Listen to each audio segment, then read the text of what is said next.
Friends welcome to my channel Supriya family kitchen. आज আমি আপনার কাছে নিয়ে এসেছি ডিমের কারি। তো তার জন্য তেল দিয়ে দিলাম, বেশ কিছুটা তেল দিয়ে দিলাম। আর এখানে আমি ডিম সিদ্ধ করে ছাড়িয়ে রেখেছি 6 পিসের মধ্যে। আর এবার এই তেলে আমি আলুটা ভেজে নেব ভালো করে।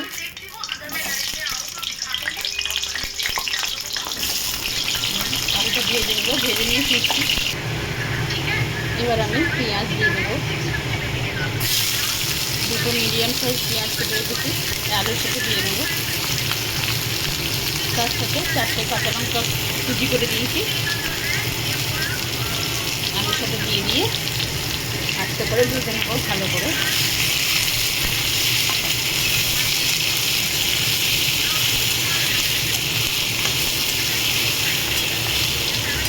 ভাজা করে ফিরছি। রসুন দিয়ে দিলাম 1 চামচের মতো। রসুনটা ঠিক করে পেস্ট হয়ে নিয়েছে, এক পিস গোটাও রয়ে গেছে।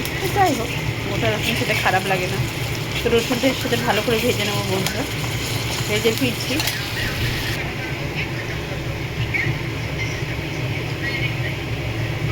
দেখুন, স্বাদ মতো লঙ্কার গুঁড়ো দিয়ে দিলাম, যে যেমন ঝাল খাবে। 1/2 চামচের মতো লঙ্কার গুঁড়ো, 1/2 চামচের মতো হলুদ গুঁড়ো, 1/2 চামচের মতো জিরা গুঁড়ো।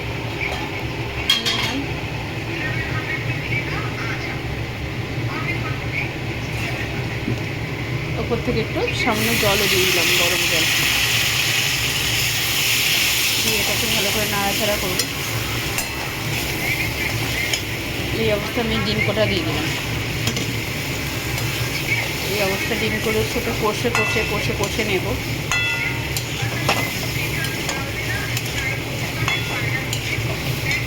কষিয়ে ফিরছি। দেখুন বন্ধুরা, এবার আমি কী করবো, এখানে স্বাদ মতো চিনি দিয়ে দিলাম, আর স্বাদ মতো নুন দিয়ে দিলাম। আবার একটু জল দিলাম। করে আমি ভালো করে কষবো জিনিসটাকে।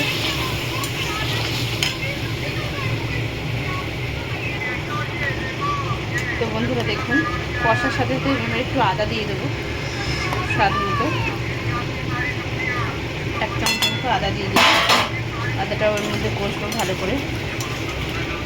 তো এটাকে কষিয়ে নিয়ে ফিরছি পরে। তো এবারে জল দিয়ে দিলাম বন্ধুরা, কষা হয়ে গেল। জল দিয়ে দিলাম, ফুটলে ফিরছি। তো দেখুন বন্ধুরা, এবার ঢাকনাটা খুলে দিই।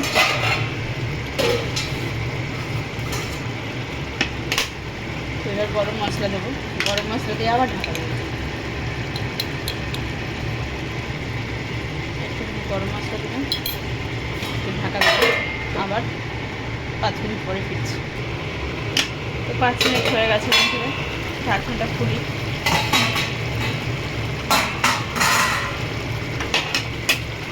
দেখুন,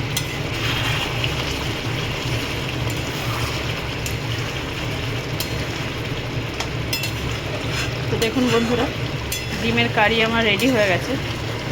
তো আপনারা ট্রাই করবেন, ট্রাই করে কমেন্ট সেকশনে কমেন্ট করে জানাবেন আমার রেসিপিটা আপনাদের কেমন লেগেছে। ভালো লাগলে লাইক কমেন্ট শেয়ার করবেন, আর আমার চ্যানেলটা সাবস্ক্রাইব করে দেবেন। ভালো থাকবেন, সুস্থ থাকবেন। থ্যাংক ইউ ফর ওয়াচিং বন্ধুরা, বাই বাই।